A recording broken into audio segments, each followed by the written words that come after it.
The Tale of Peter Rabbit. Once upon a time there were 4 little rabbits, and their names were Flopsy, Mopsy, Cottontail, and Peter. They lived with their mother in a sandbank underneath the root of a very big fir tree. "Now, my dears," said old Mrs. Rabbit one morning, "you may go down into the fields or down the lane, but don't go into Mr. McGregor's garden. Your father had an accident there. He was put in a pie by Mrs. McGregor. Now run along and don't get into mischief. I'm going out." Then old Mrs. Rabbit took a basket and her umbrella and went through the wood to the baker's. She bought a loaf of brown bread and 5 currant buns. Flopsy, Mopsy, and Cottontail, who were good little bunnies, went down the lane to gather blackberries. But Peter, who was very naughty, ran straight away to Mr. McGregor's garden and squeezed under the gate. First he ate some lettuces and some French beans, and then he ate some radishes. And then, feeling rather sick, he went to look for some parsley. But round the end of a cucumber frame, whom should he meet but Mr. McGregor?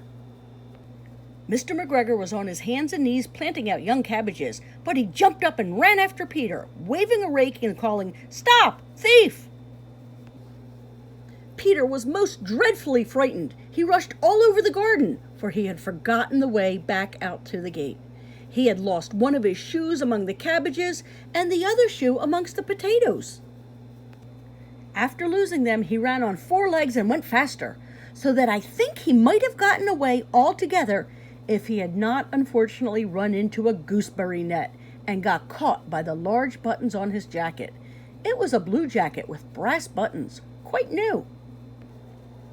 Peter gave himself up for lost and shed big tears, but his sobs were overheard by some friendly sparrows who flew to him in great excitement and implored him to exert himself. Mr. McGregor came up with a sieve which he intended to pop upon the top of Peter, but Peter wriggled out just in time, leaving his jacket behind him, and rushed into the tool shed and jumped into a can. It would have been a beautiful thing to hide in if it had not had so much water in it. Mr. McGregor was quite sure that Peter was somewhere hidden in the tool shed, perhaps hidden beneath a flower pot. He began to turn them over carefully, looking under each. Presently, Peter sneezed, "Achoo!" Mr. McGregor was after him in no time, and tried to put his foot upon Peter, who jumped out of a window, upsetting 3 plants. The window was too small for Mr. McGregor, and he was tired of running after Peter. He went back to work. Peter sat down to rest. He was out of breath and trembling with fright, and he had not the least idea which way to go. Also, he was very damp with sitting in that can. After a time, he began to wander about, going lippity-lippity, not very fast, and looking all around. He found a door in a wall, but it was locked, and there was no room for a fat little rabbit to squeeze underneath. An old mouse was running in and out over the stone doorstep, carrying peas and beans to her family in the wood. Peter asked her the way to the gate, but she had such a large pea in her mouth that she could not answer. She only shook her head at him. Peter began to cry. Then he tried to find his way straight across the garden, but he became more and more puzzled. Presently he came to a pond where Mr. McGregor filled his water cans. A white cat was staring at some goldfish.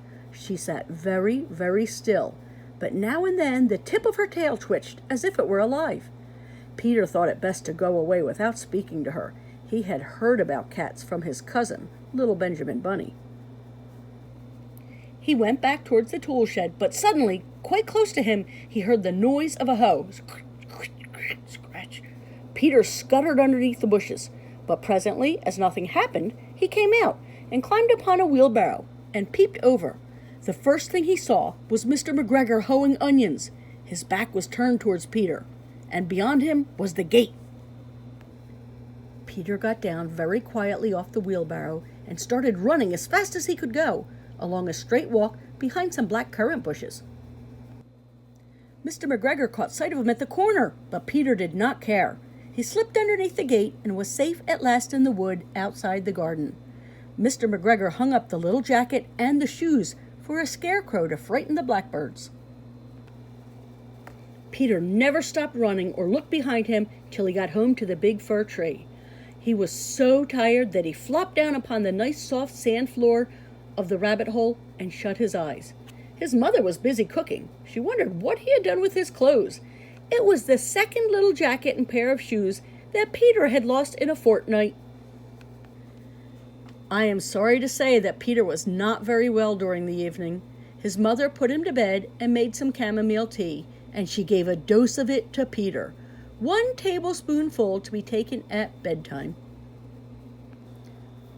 But Flopsy, Mopsy, and Cottontail had bread and milk and blackberries for supper. The end.